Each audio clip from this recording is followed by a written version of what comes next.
Hello, everybody. Good morning. I think we're going to go ahead and get started as people start trickling in, just to be respectful of everyone's time. So good morning. Thank you for being here today. We appreciate you taking the time to join us for this information session titled Northern Climate Reports, the Future of Climate for Where You Are. I will do a quick introduction of myself now, and I will turn on my camera so you can see me. I'm going to turn it off after I introduce myself. My name is Hannah Juliuson, and I will be moderating this information session today. I am born and raised in Anchorage, Alaska, and am part of the Kinaitsi Indian tribe. I currently serve as a tribal liaison intern with the Native American Fish and Wildlife Society side of this partnership. But I'm also a part of the Tribal Resilience Learning Network team, which this information session is through them. Thank you again for joining us today, and I'm going to turn off my camera now to conserve bandwidth. A couple of housekeeping items before we get started. If you are calling in, please mute your phone. If you don't have a dedicated mute button, you should be able to press *6 to mute your phone. That is *6. If you're using your computer audio, please remain muted and please keep your camera turned off for the sake of bandwidth. At the end of this presentation, we will have a Q&A session where you will be able to unmute yourself to ask a question. You can also enter your questions into the chat and we will read your questions out loud. We invite those of you who are able to access the chat on Zoom to introduce yourself. Lastly, this session will be recorded. We will add this recording to the Learning Network website after we are finished. Next slide. Before beginning the session, I would just like to acknowledge that our office is located within the Alaska Pacific University campus and is on the traditional territory of the Dena'ina Athabascan people. Anchorage is Dena'ina homeland. I'm currently calling in from where I reside in Jackson, Tennessee, which is Chickasaw homeland. Next slide. A quick overview of the Learning Network for those of you who are familiar. Our goal for the Learning Network is to create a community of learning and support for Alaska tribes and Indigenous communities that are responding to the current and future impacts of climate change. There are a few ways that you can participate in the Learning Network in addition to attending these information sessions. First, we are available for monthly or as needed one-on-one check-in calls for tribes and communities that are planning or just getting started with their climate change adaptation projects. Depending on the unique concerns and priorities of your community, we will also look for opportunities to connect you with other communities and experts that can best support your work. These calls might also be a forum to work on different aspects of a climate change adaptation plan or assessment. We also host monthly Learning Network calls. These calls may have different conversation topics each month, but one of the main goals of these calls is to provide a space where communities can hear and learn from one another. If you haven't already done so, please consider signing up for the Tribal Resilience e-Bulletin. This is distributed approximately every 3 weeks and includes upcoming events, funding opportunities, and links to different resources that support tribal communities in climate change adaptation. Next slide. Now we have some really exciting announcements to share with you guys. There's a lot of things happening with the Learning Network as well as the NAFWS team. So that's what I'm going to share with you right now. First is that the Strengthening Resilience Today applications are currently open and they're due March 6th.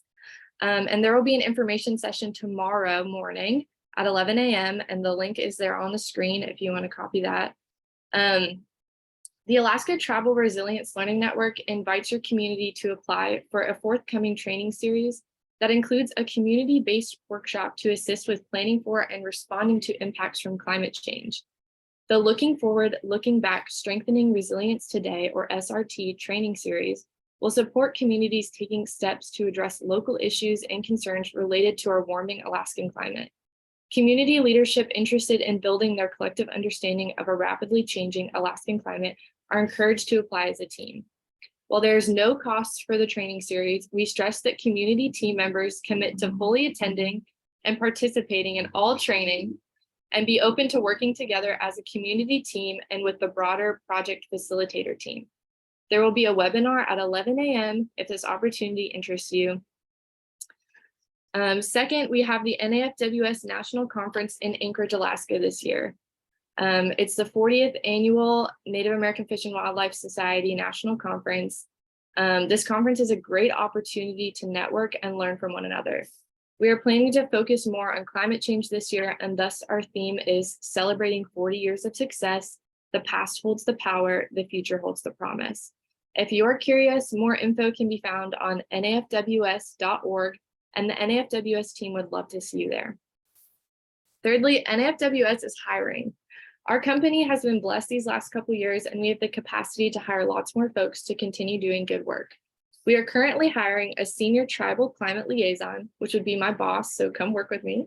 If you feel you might be interested, please take a look at our webpage, again at nafws.org, and you can just type job into the search bar and the page should pop up for you. Additionally, we are currently hiring 2 wildlife biologists. One is focused more so on biodiversity, while the other on threatened and endangered species. If you're interested, applications are due on Friday. We also have another 5 field liaison positions open, so there is a lot going on at NAFWS, and just wanted to let you all know about the opportunities so you can share it with your networks and communities and anybody who might be interested. We also have 2 conferences coming up. One is the One Health, One Future 2023 conference, which is from February 28th to March 3rd. And lastly, the AK Tribal Conference on Environmental Management, which is March 21st through the 24th of this year. Next slide. I just wanted to introduce who our speakers are going to be. These are all members of the Tribal Resilience Learning Network. First is Malinda Chase. She is an Alaska Tribal Resilience Liaison and is the lead contact for the Learning Network. Jeremy Littell is a USGS lead scientist, and Mike DeLue is the AK CASC science communicator. And I'm going to hand it over to them to tell you about the Northern Climate Reports. Thank you.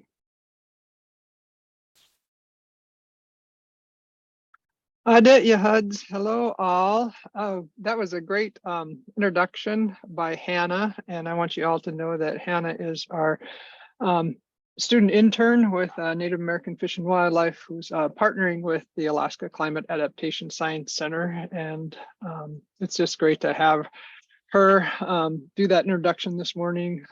Definitely need to build the capacity of our young people and have opportunities for them to share and contribute to our larger efforts. So thank you, Hannah. And I'm definitely happy to be here today.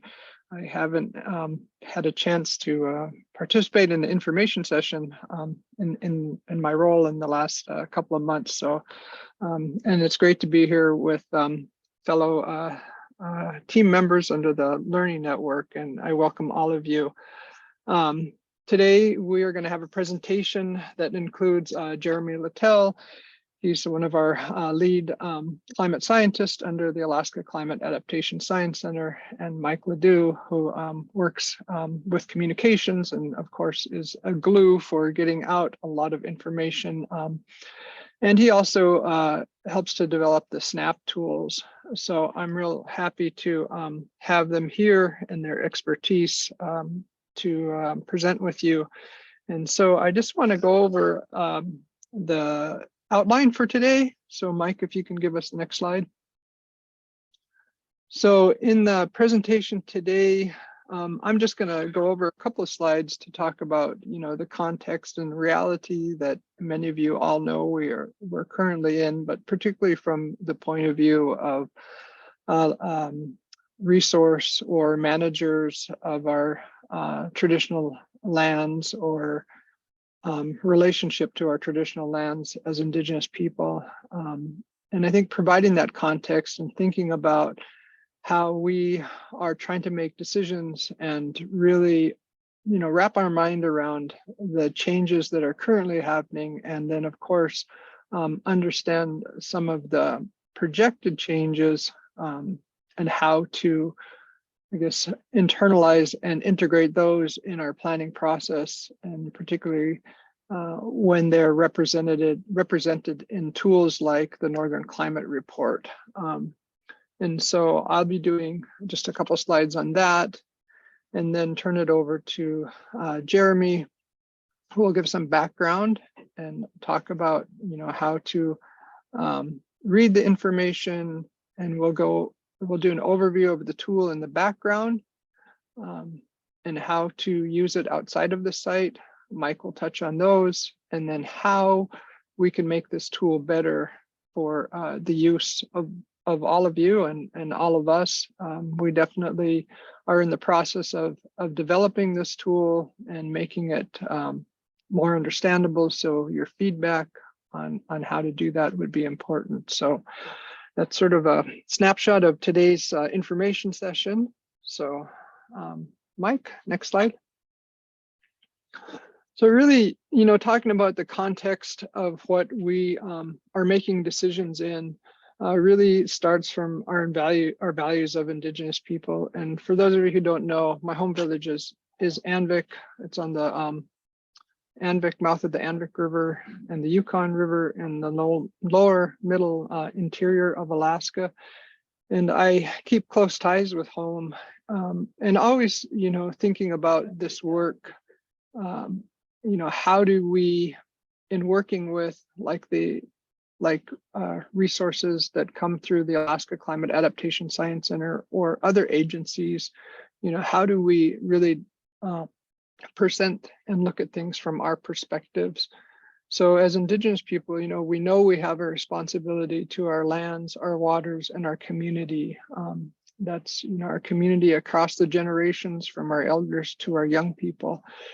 And we're at a place with the amount of change that we're seeing on our lands and waters to really be thinking about proactive adaptation. And that's really emphasized in one of the key messages that was in the last National Climate Assessment, which was called the Climate Assessment 4. And pretty soon we'll have the next Climate Assessment 5 out. But in that prior climate assessment number 4, it talks about proactive adaptation. So really, trying to think forward rather than always doing planning based on our history. How do we do planning to meet the challenges that look like are coming down the pipe? And then really, oftentimes what we hear from tribes is, how do we get more specific information about areas that we're concerned about, our home areas, our traditional land, our current use areas. Tribes are wanting more specific information about that. And then the other thing is that we often find ourselves in resource or management decision making that might be happening with our fish and game, with our lands, and those lands might be owned by others around us. Since our land claims, many of our villages are surrounded by, the federal or state lands, and those may or may have certain designations of use, especially under, subsistence or commercial use. And so how do we learn about the climate impacts around land that's owned by other people that we might be having to coordinate with or understand or advocate for as leaders and managers? And then also, how do we think about the impacts that are happening together? We're starting to see, when you think about increased winds or wildfire, and then a rise in temperature, and sort of these multiple impacts that have some cascading effects. And how do we look at those in relationship to each other from one decade to the next? So the Northern Climate Report can help to shed light on this and move us in that direction. It gives us access to information that we can pull up as individuals online and try to make sense of for the areas that we're concerned, whether it's our traditional land or our current use area. So next slide. And I always try to show this slide in many places as possible, because I think, the more we link the reality that we're in especially as Indigenous people of Alaska, with the action that we need to take, the proactive adaptation action. I think it's really significant to think that we're operating on many different levels. Some people call this scale, right?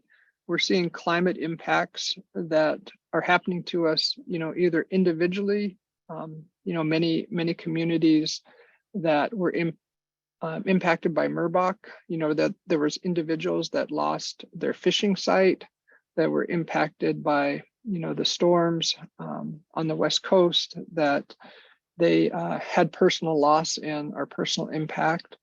Our communities are being impacted, our regions are being impacted, and the state as a whole, as well as the Arctic.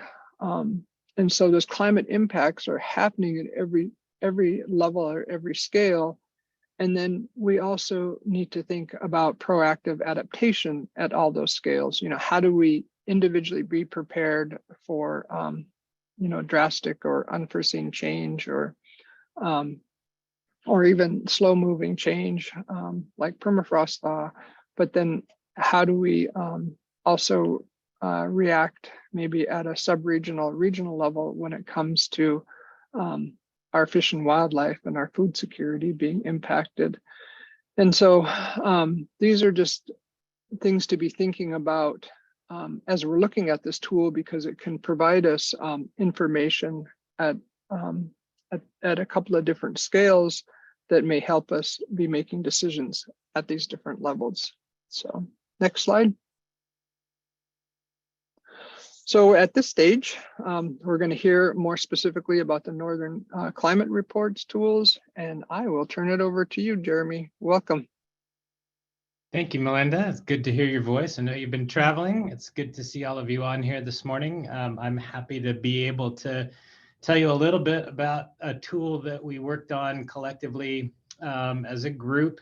You could reasonably ask yourself, given what's going on outside your door in the world right around you, why the heck do we need a tool to tell us what the future might look like when what we're seeing currently is already something we have to respond to? And that's totally justified. Our goal in building this tool wasn't necessarily to tell anybody what to do, but to provide information that could help with planning and adaptation, as Malinda suggested. But there's another hitch here, and that's often that when we want to access resources or funding from government agencies to help fund those adaptation efforts, they come with the expectation that the Western science and local or indigenous knowledge are combined together to be more powerful. And it's our thought that the more accessible the future climate information that we have is to people, the more likely it may help in adaptation work or decisions or plans they may want to make. And so none of this is by itself enough. It always has to be combined with local information, but we were getting so many requests for specific information for specific places. We thought it would be good to put together a tool that could help people access it. In order to use that tool, though, there's a couple of things that you have to be aware of from the Western science side of things that are kind of under the hood or behind the scenes. And so I want to talk to you a little bit about that before Mike jumps in and gives you a tour of how it works. So Mike, could you give me the next slide, please? So we all know just by our experience that climate is changing really fast in Alaska. It's faster in the Arctic than in much of the rest of the planet. You'll see numbers attached to how much faster, like 2 times, 2.5 times. There's now research out there saying that the high Arctic is changing 4 times as fast as the rest of the planet. Anyway, we all know from our collective experience it's going faster here. And the impacts are here now, not tomorrow, not decades in the future, though those impacts will continue. So how much that climate changes in the next century, though, depends on a lot of things that are not just within our immediate control. Malinda talked about the concept of scale. So climate change is a global thing, but it's also a local thing in terms of its impacts. And the choices that we make locally, the choices that get made globally and politically, all have impacts on the future climate. And that's because how our economies and our energy choices unfold determines how much greenhouse gas goes into the atmosphere. So there's things like carbon dioxide, methane, And these are products of both how we live, how we produce energy, but also, natural processes as well. We don't know how that will change in the future. It depends a lot on our choices at every level, from our local economies all the way up through national policy on how to regulate greenhouse gases and things like that. So we have to incorporate that uncertainty in how things could unfold. We could end up with quite a bit warmer future if our energy choices are more greenhouse gas intensive, more focused on extractive approaches to energy production. Or it could be less warming if it was more restorative and there were less greenhouse gases in the atmosphere in the future. We don't know how that will unfold. It depends on a lot of things. But regardless of how it unfolds, we expect more warming for the rest of the century. More warming the further north you go, right? That faster change in the Arctic is likely to continue to be faster than it is, say, in the lower 48 or near the equator. And we expect much more impacts later this century than we see right now. So these things aren't going to change anytime in the near future. These are, impacts that are going to affect our kids' kids, and maybe even further down the line, depending on how long it takes to affect the changes that we see. We also expect increased variability and extreme weather. So we're already comfortable with the idea, maybe from our historical experience, that some years are warm, some are cold, some are wet, some are dry. We know that there are extremes, but we also see that variability increasing, particularly on the high end. The warmer years are warmer, the colder years are not so cold these days, mostly. And there are extreme weather events that seem to be outside our historical experience. So the future looks different than this past we've experienced. We can't count on it to be similar. We can't count on our past to be a good guide to that future. And so that's where this tool comes in and where climate models come in. Next slide, please. So we expect those changes to have big impacts on our fish, wildlife, land, and communities. And the places that we belong to will be dramatically affected by this. And it won't just be gradual changes in many cases. It's also the extreme things like I talked about a little bit before. Malinda mentioned Typhoon Merbok and the floods that came with that at a seasonal timing when we didn't really have historical experience with that. Novel fires like last year's Southwestern Alaska tundra fires, really different than history. Droughts that don't look the same. The heat wave in 2019, its effect on salmon. Many of those things are more or bigger or faster or more impactful than what we're used to. And we can't predict exactly, based on our knowledge of climate science, all the effects on plants, animals, places, and people with the knowledge that we have. So we have to ask ourselves, what is that future climate likely to look like? What could it look like based on what we know about the climate system? And that's where we turn to climate models. But there's that uncertainty, right? There's the stuff we don't know. And I've talked a little bit about that. So next slide, please.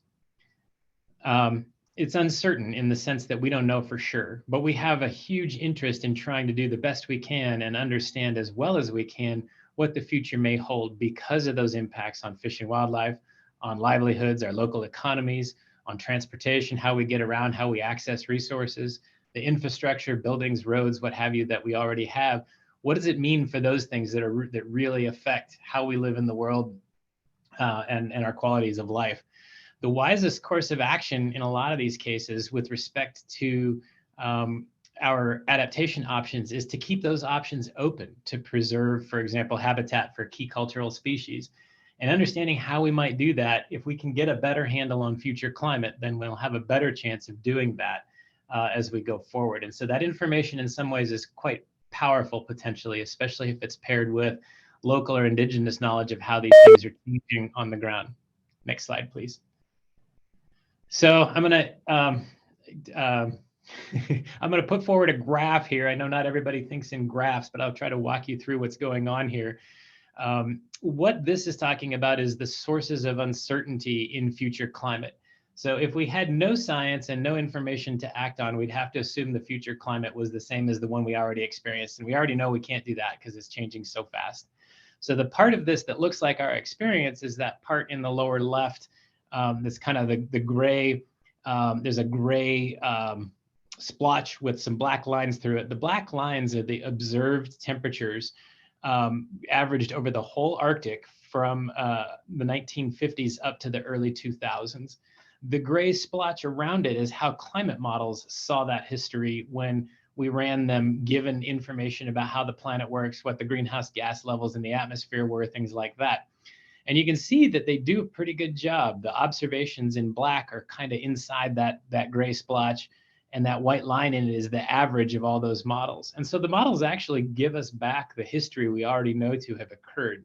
That's a good sign. We can trust them more in the future than if they didn't do that. So it's a good sign that they do a reasonably good job. But then there's these 3 colored plumes that go off to the right-hand side of the graph into the future. You'll notice that starting about the year 2005, those colors come online and then they move forward in time towards 2100. Those indicate the size of the kinds of uncertainty that are in those future climates.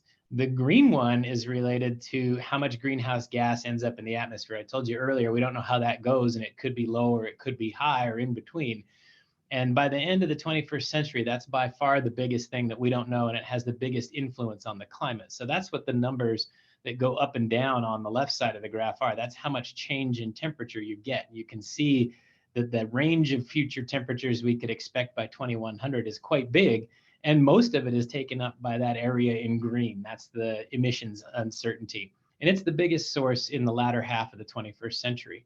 But before that, closer to now, like if we start looking forward the next 20 or 30 years, the actual largest source of uncertainty is the internal variability. That's what scientists call it. But basically, it's the year-to-year and decade-to-decade differences in how the oceans and the atmosphere interact, what effects they have on sea ice and our weather, all that kind of stuff. And we know, like if you've heard of El Nino, that's part of this kind of variability. It's like I said earlier, some years warmer, some years drier, that sort of stuff. And that dominates our uncertainty in the near term. But then in between, there's this place where the internal variability is kind of big, the scenario uncertainty is kind of big, but really the differences in climate models, what we don't know scientifically that goes into constructing these climate models, that's what's missing is some of the science. So some of our uncertainty there is largest in the middle of that period. And that's things that we don't know about, like how to simulate sea ice real well, or how the clouds influence how much it warms, or interactions between those kinds of things. So these different sources of uncertainty are bigger at different times. And that's part of the reason that the Northern Climate Reports allows you to choose futures that you want to look at. You could look at a warmer model or a not so warm model. You could look at far in the future or closer near in the future. And it's built so that it tries to incorporate those range of changes you might expect given the uncertainties that we have. So we're doing our best to limit that range of future climates we might experience, but we also have to show you how much we don't know with the science and show you a range of likely changes rather than just one number, no forecast or something specific like that. Okay, next slide. So we talk about emissions scenarios. That's again gobbledygook speak for how much greenhouse gas ends up in the atmosphere. There are acronyms for this. These are called the RCPs, or soon they're going to change their names to the SSPs.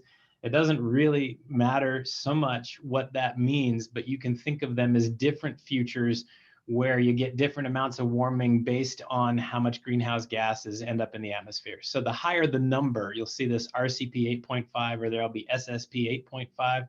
That's a higher end scenario. It ends up with lots more warming by the end of the 21st century than less greenhouse gas emissions.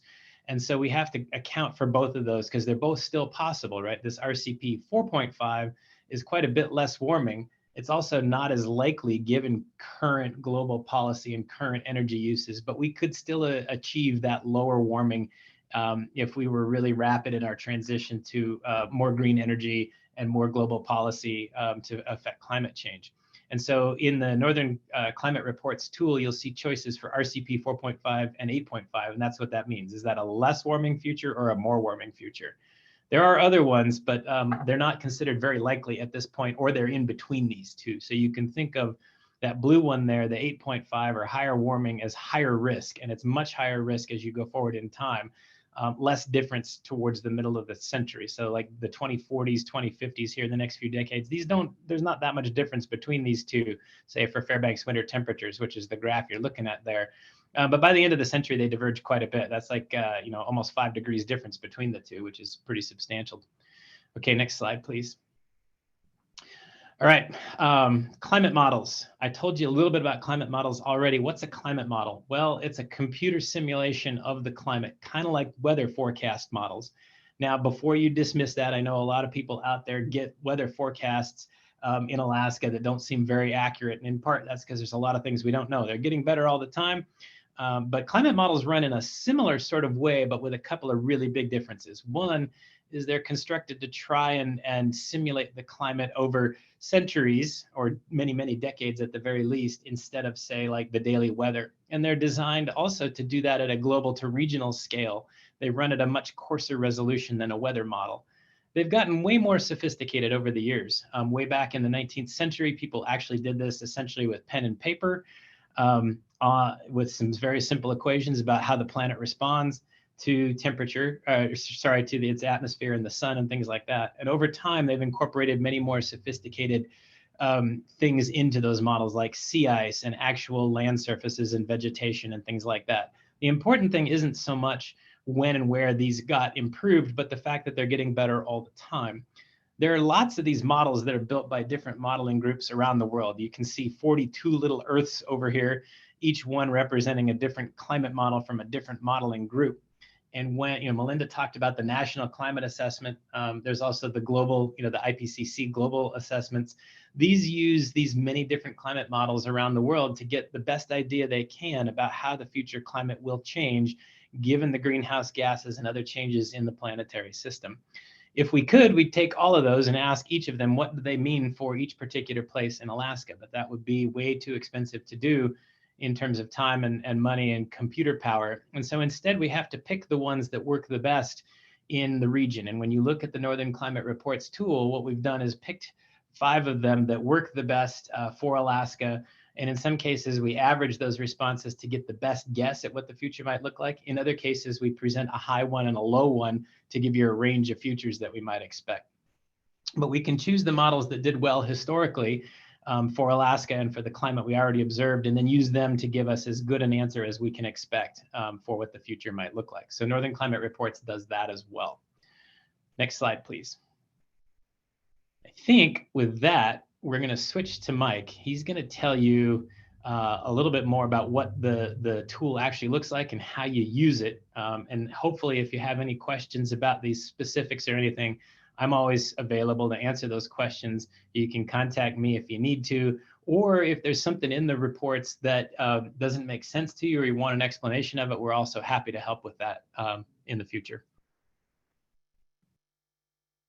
Thanks so much, Jeremy. Hi, everybody. My name is Mike DeLue. I'm a science communicator at the Climate Adaptation Science Center, and I also work for the kind of techie group who helped build this tool and is continuing to work on it. So I'm gonna walk you through what's actually inside of it. So the first bit here, one thing I wanted to ask for, because I'm gonna have the tiniest bit of audience participation here. If you happen to have access to the chat, if you wouldn't mind dropping in where you are in Alaska right now. If you're tuning in from outside of Alaska, unfortunately, it won't work a little bit later. But if you wouldn't mind dropping that in the chat while I do a quick intro, these are the 2 things I wanted to point out about the tool before we go take a quick tour. The data that you can get through the tool, the information about your area that you can get in the tool is temperature, precipitation, permafrost, vegetation, and wildfire, and that's all going to be presented right next to one another. You will be able to query for points, so that's either a latitude and longitude that you can type in, or a community name that you can type in. But we've also incorporated these areas of interest, these regions over which you can average information to try to understand if you're planning for a whole area. So some of those are traditional lands, they're watersheds. You'll see here on the right, we've got a watershed for the Anvik River, Yukon River watershed report. We have the boroughs, we have native corporations, not village corporations just yet. We have game management units, fire management units, national parks, preserves, things like that. So the tool will allow you to pull data for either your community or for these big areas. So I'm going to do a quick walkthrough. I'm going to do the dangerous thing of changing my share, which is always, something can always go oddly here. So if you're all seeing my screen, this is where you'll go if you go to northernclimatereports.org, and you'll come up on this beautiful screen. First thing I wanted to point out is if you need more information or you want to dive deeper into what data is available in the tool, if you're someone who needs to investigate which models or needs more information about the models or about the projections at hand, up here on the right is where you can get that information. But primarily the tool is meant to describe location. So how does that work? You get a little bit of information here and also a big alert pointing out that this is a beta, which is just tech speak for we're still working on this. Please let us know if you find something broken so we can fix it. So this is in what we call a public beta. And I'm going to pull up that chat real quick. We are seeing my screen, which is great. So we've got folks tuning in from all over the place. This is really exciting. So there are a couple ways you can pull tools. You can either put in a latitude and longitude if you've got a very specific location. Something else here on the left, you can type in a location. So it sounds like we've got at least one person tuning in from Nome. And you'll notice that if you type in Nome, it auto completes for a couple of different places. We've either got Nome and its traditional name. And it's important to note that if you type in the traditional name, Nome also comes up there. So you can search by either. But it'll also give you any other point that is named Nome. So there is a watershed with the name Nome, as well as the census area that contains Nome. All of those you can click and pull the results of. The other thing I wanted to show you is down here, we've got this big, beautiful map of the area the tool covers. The reason it's not called Alaska Climate Reports and it's called the Northern Climate Reports is because you'll notice Yukon and some portion of British Columbia are covered here. And we've got folks tuning in from all over the place. So I am seeing, all right, I'm just going to pick a point. I see someone tuning in from Utqiagvik. So if you come up here and you click a point on the map, I'm clicking near Utqiagvik, but I'm not clicking on it because it's a map. It's kind of large. This is taking a little bit of time. And I like to show this off because, first of all, it's important to note that if you're on poor internet, this takes time not because the internet is slow, but because it's parsing through a big list of locations and regions and areas. And so it's going to be slow no matter where you are. And it's going to be slower the more of these polygons we have in place. So if you click in Anchorage, even if you've got fast internet, it's churning through a lot of data. And so what you'll see here, clicking in this location, is that you can either pull the individual point for Utqiagvik, or it'll show you all of the regions, the areas nearby that you could pull for. So we've got climate divisions, the North Slope Borough, the fire management and game management units, and the native corporation lands. We also have the ethno-linguistic regions, but they're not showing up on the right here at the moment. You can only get those here. So you'll notice if we come up with if I type in Tanana, the ethno-linguistic regions, the traditional homelands will show up, but they're not showing up on this tool right now. We have it's in beta, so we're trying to fix that one. So this is what you'll get if you click near Utqiagvik, and then we'll just pick the point location. So here are the projected results for Alina Bankstock, who's tuning in from Utqiagvik. And so as we come down, we'll see, first of all, it gives us a quick map for reference.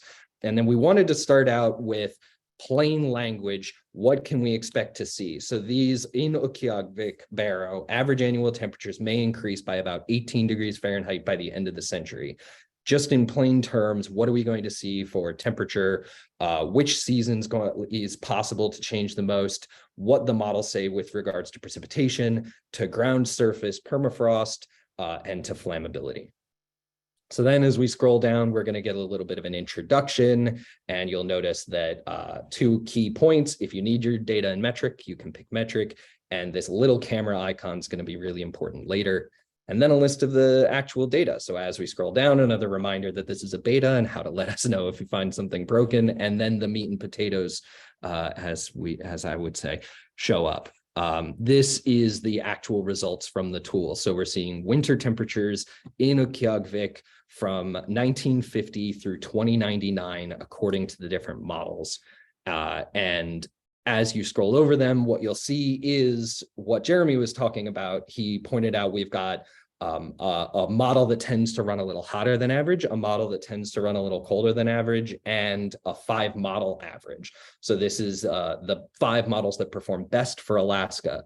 And each one of those gets its own color. And then the RCPs, those different scenarios for how much action the global community takes on emissions are the other points. So you can see that kind of cone of spread of the likelihood we're seeing here over time. So winter temperatures historically are represented by this gray band, and then all of the scenarios moving out towards the future. You see the coldest possible projections down there at the bottom.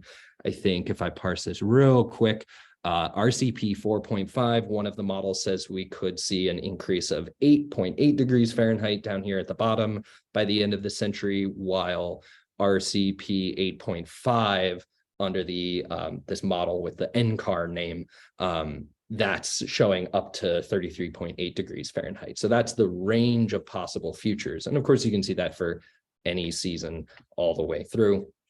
The other important point is you can download this plot as a PNG, and then you can pull the data as well from as a CSV. I'll talk about that later. I just want to give a quick tour.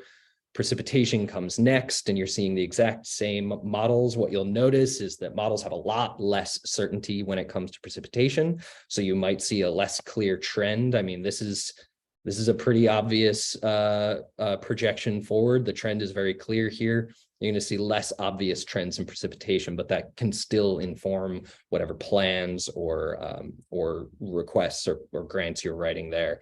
Permafrost is the next in here. So we've got 2 different models show up separately. We always have the historical model here on the left, and then you choose one of the 2 models, and then the top maps represent these multi-decade periods over time.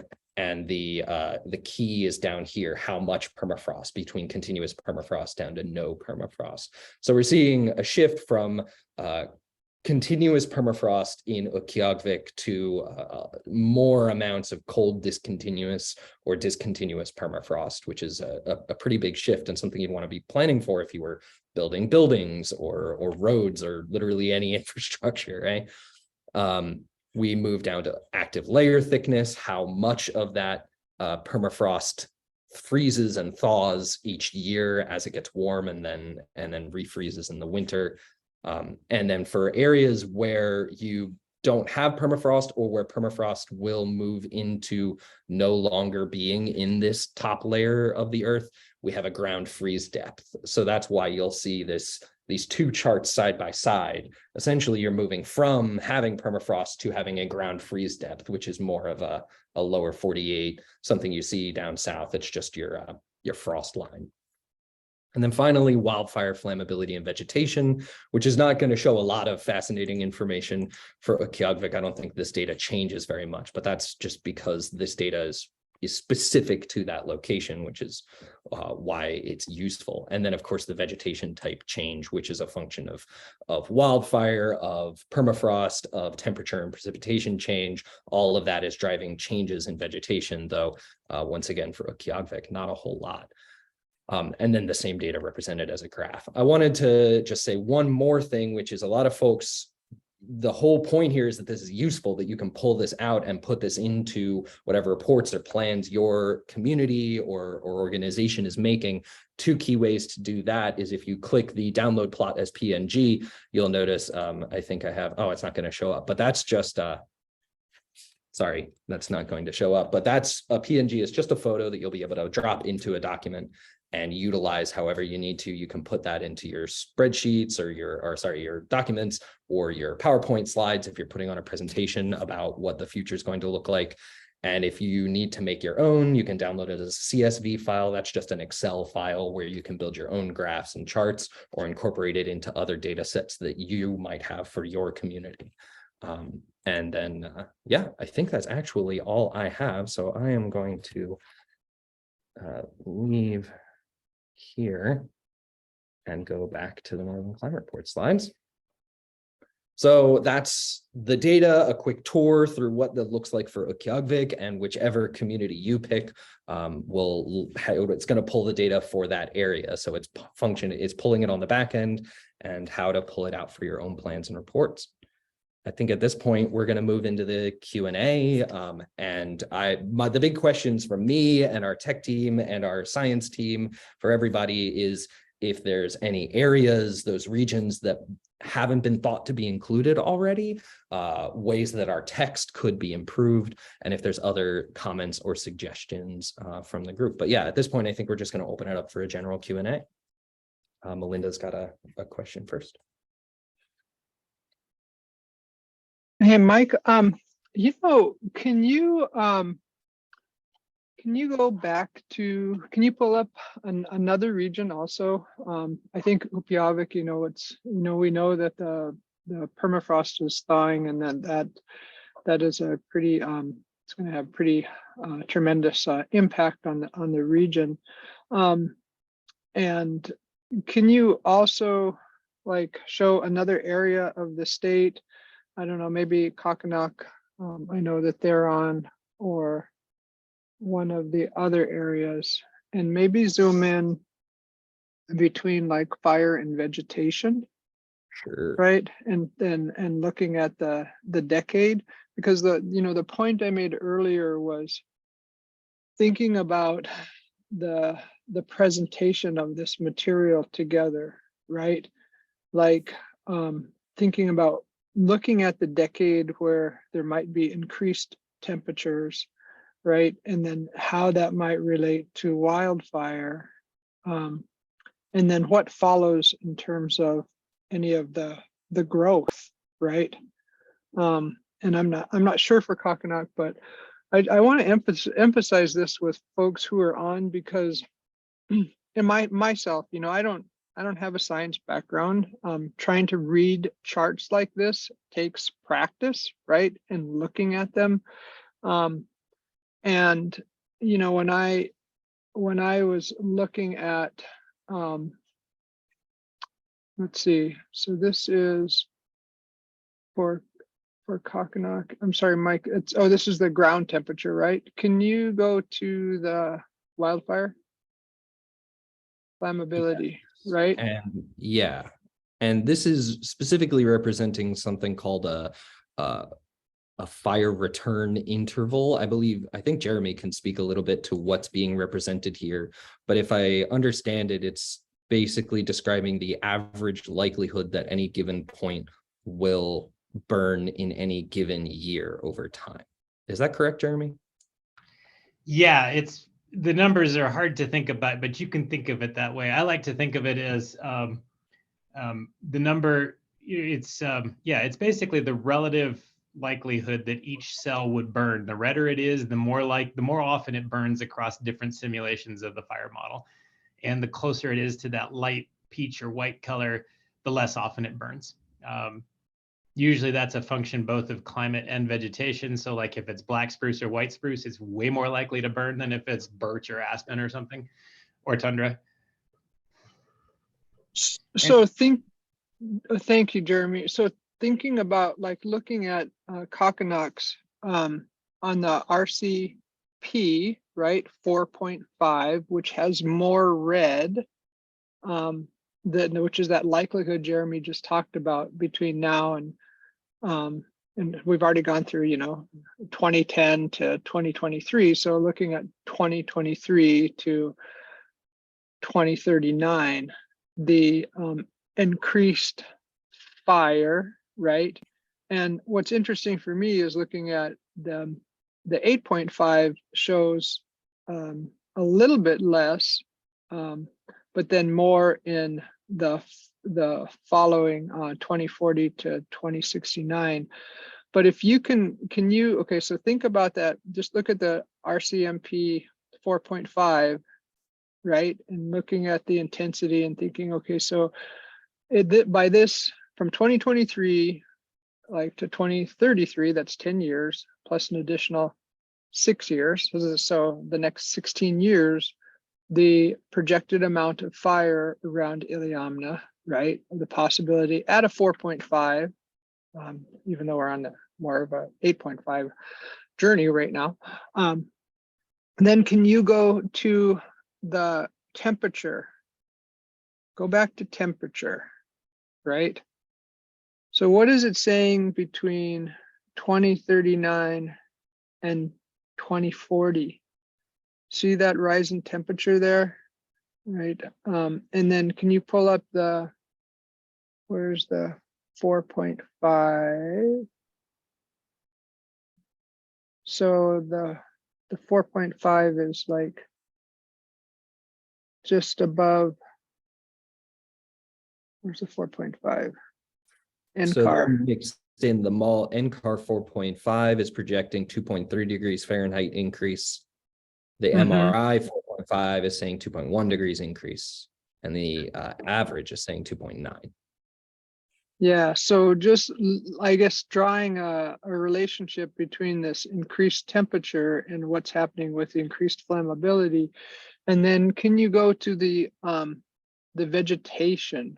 Like this is for me how I had to look about how do these show in relationship to each other, right?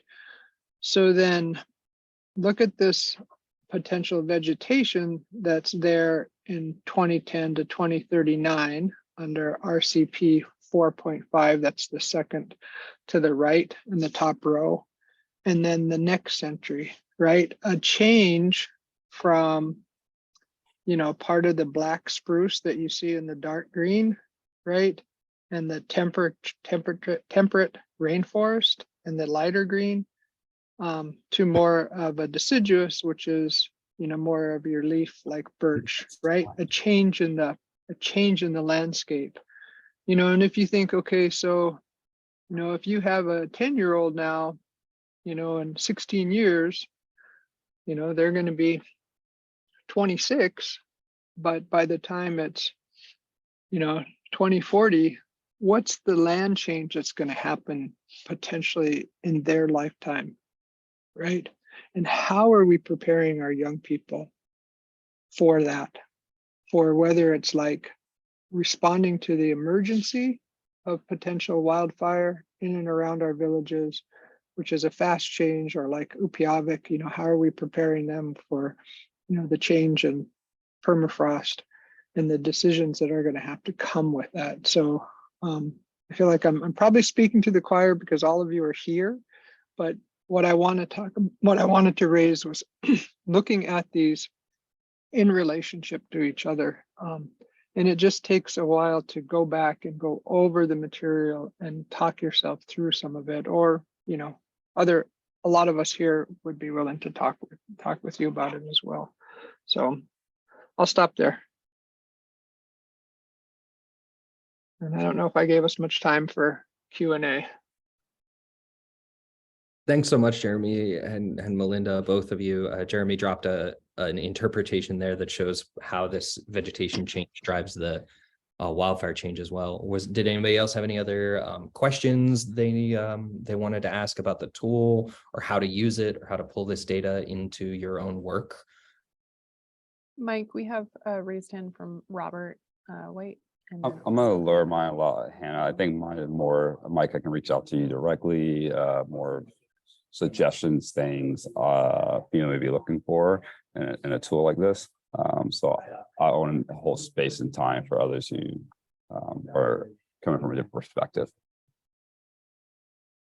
Yeah, for sure. Thank you. I'm going to drop my email in the chat if anybody wants to reach out to me directly. And also there's that Snap Tools email that you can use that I'll go back to here in a minute.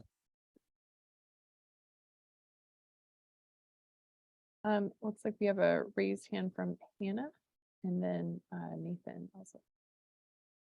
Okay, my hand is raised, but it won't lower, and I don't know why, so I do not have a question. Okay, thanks, Hannah. Nathan. Hey, good afternoon, everybody. Thanks for that presentation. I guess my question is, I guess since you guys are still working on this tool, are you guys planning to possibly add, say, the predictions of maybe getting with Fish and Wildlife and putting in what the predictions would mean for like fish and game? Like, are they going to be doing a lot of migrating and adding stuff for like future for food security purposes? That's a good thought.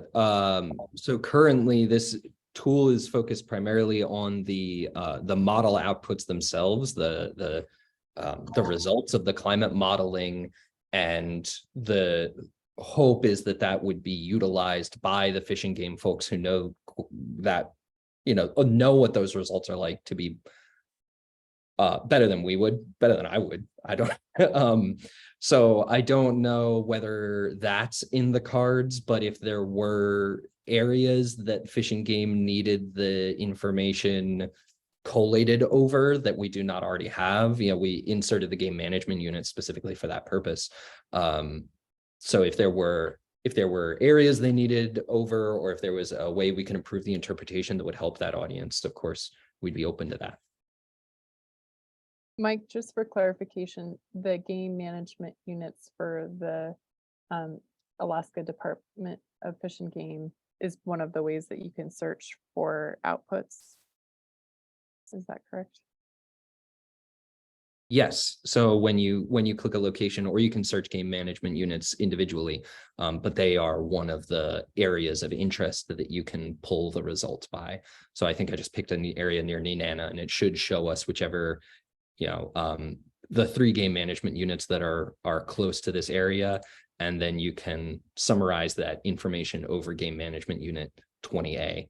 And this will take a minute. Once again, it's taking a minute because there's a lot of data it's parsing on the back end. It has nothing to do with your individual internet speed, how long this takes. So yeah, here's the game management unit area 20A, and you see all of the same information over that area, always titled as well. And if you download the CSVs, it'll include that information in the title of the CSV for Excel. Yeah, this is an awesome tool. I'm really glad you guys developed it. I think it's gonna be pretty useful for a lot of people. I guess my reason I brought up the question on fish in the game was, we all know we're having a salmon crisis in the Kuskokwim and Yukon area, and seeing those increases in temperature makes me wonder on the moose and the other land mammals. I know winter tick is my main concern for the moose, is seeing those increases in temperature, and that's my biggest concern. It's for the moose and caribou. If the winter tick comes up to Alaska, that's going to be pretty bad. So, but yeah, thanks for the presentation. Mike, Yeah, would for you be willing, I mean, I don't know if this is too long of an explanation, but you had told me a little bit about an attempt to include caribou ranges as one of the search functions, but then sort of ran into some issues with that. And I just wonder if maybe talking through that example could just highlight some of the challenges of doing more species specific outputs. Yeah, I'm not personally a scientist who can speak in great detail about the relationship between these model outputs and the behavior of certain species. I think there's probably folks in the audience who could speak better than that than I could. But we did at one point look into whether or not the known ranges of certain caribou herds could be polygons of interest, areas of interest inside of this tool that you can look at. And ultimately, we're often walking lines where we're trying to make sure as well that the information that comes out the other end, even if it's technically correct, couldn't lead to misinterpretation, or if it's less clear rather than more clear now that you have the information. And when we discussed caribou herds, that was a big problem because they're inherently migratory. So these areas are covering both the whole range over which these herds move, north and south, east and west, across the area of Alaska, anything that's within this tool. And as a result, we realized that really you need to query certain part in order to come to a conclusion about the caribou herd. You would need to separately query where they are at different seasons, and the tool didn't allow for that. So it would only allow you to query over the entire area. which wouldn't allow for the granularity that would be necessary to come to a meaningful and accurate conclusion, according to the folks we consulted who knew about caribou herd migration and the impact of climate on the caribou herd populations. And as a result, we ended up thinking that actually, this is probably better to exclude rather than include. You can still, of course, get that data in the tool. You would just have to separately query different areas in order to get a sense. And then you would have to use your a more professional or more detailed knowledge of caribou herds and where they overwinter and where they spend their springs and summers in order to come to that conclusion. So that's just one of the challenges that comes with inherently migratory animals and things like that. Hey, Mike, I'm going to pop in really quick because I realized that I sent my invitation to, I think, Roger, and he might have a question. So it says Hannah Juliuson, but I think it's Roger. So if you have a question and want to pop on, feel welcome to.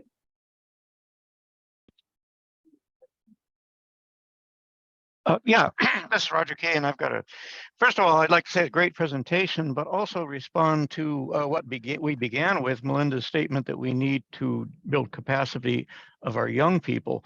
And so my question is, how are we really doing that? And looking around, some of us haven't seen much, especially at the high school level, where we should probably be focused on.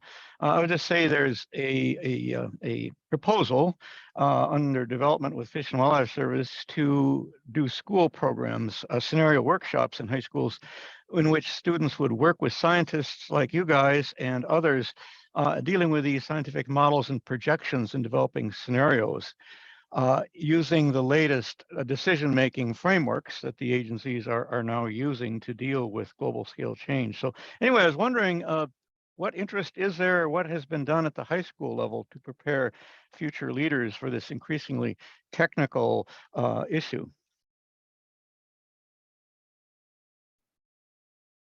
This is Malinda. Thank you, Roger, for your question. Maybe I'll respond to that. The International Arctic Research Center, which many of us are affiliated with under the Alaska Climate Adaptation Science Center, they have an education and outreach arm. And that education outreach arm has been working on building the capacity of youth and educators. There's a current project called Arctic and Earth Science that I'm involved with, actually with another hat that I wear with Alaska Native educators, working on both curriculum and teacher and community professional development, combining, Indigenous knowledge and observation and knowledge of the land and the change over time, along with, our value system, and then looking at how do you fold in and understand collecting Western science, information about the land, learning the use of the GLOBE science protocols, and then having a year-long project in the junior high or high school. And actually some of those projects go down to elementary. One of our scientists here, Katie Spellman, has worked with some communities quite a long time. Vinatai is one of them. They did a berry project with early K3 students, and other communities like Shagluk. They have had a long-time educator where they're looking at multiple changes there, and so learning how to collect and monitor the Western science, using Western science tools on changes on the land, but really starting from what is important and talking to people at the community level or elders at the community level and say, what are their concerns that they see, and then trying to figure out, how do we design a year-long project where we're learning the Western science, but then and asking a question and then taking action. Right. So there is efforts to train young people, and I think some communities are identifying, one, the need to monitor, or two, taking action. But in terms of the state of Alaska, that's not happening collectively in any kind of statewide policy on curriculum. You know, we have the national science standards, and those teachers have to respond to. And so they can do a project like that within what's required of them. And I think that's, you know, the course of what's happening in individual schools and at school districts. But we're also trying to, in that project, also trying to work with local environmental staff at the tribe level and train that person, because we have teacher turnover all the time. So there are efforts, but definitely it's an area that needs to increase substantially. So thanks for your question. And I know we're way over time. Yeah, with that, I think I'm going to go ahead and close this out. Again, on this slide, you can see some contact information. If you have any further questions, feel free to reach out to any of us. And just a couple quick reminders is the Strengthening Resilience Today information call is tomorrow at 11 a.m. if you're interested at all. I seriously encourage you guys to go online and look at what that is all about. Secondly, we have the Arctic report card webinar recording up on our website. The Arctic report card checks in annually on the state of the Arctic by examining key vital signs ranging from air and ocean temperatures to sea ice and snow. The report also discusses emerging topics like increased Arctic ship traffic and is supported by the National Ocean Atmospheric Administration with international author teams. And so that recording is online. It's through the Alaska Center for Climate Assessment and Policy. So also encourage you guys to check that out. And with that, I'm going to say thank you for your time today. And I hope you guys have a great day.